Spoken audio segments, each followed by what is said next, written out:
ఇక్కడ చూడండి, వంగ గీతా మేడం పిఠాపురంలో ఒక బూత్లో ఓటు వేయడానికి వచ్చిన ఒక వాటర్ మెడలో ఉన్న రెడ్ కండువా చూసి ఈ మేడంకి ఎలా వణుకు పుట్టిందో చూడండి.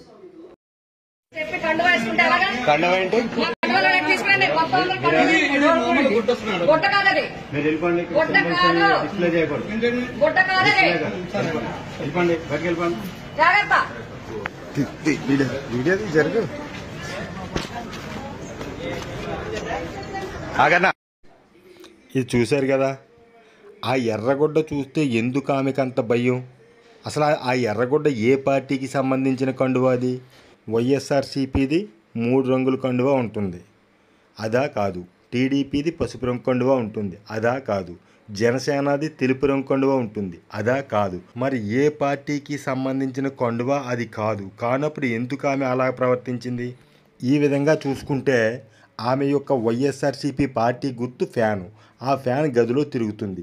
మరి ఆ ఫ్యాన్ కూడా పీకేయాలి కదా.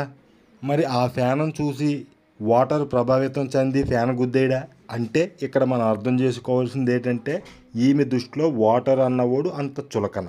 ఇలాంటి వాళ్ళు మారేంతకాలం మన రాష్ట్రం మారదు.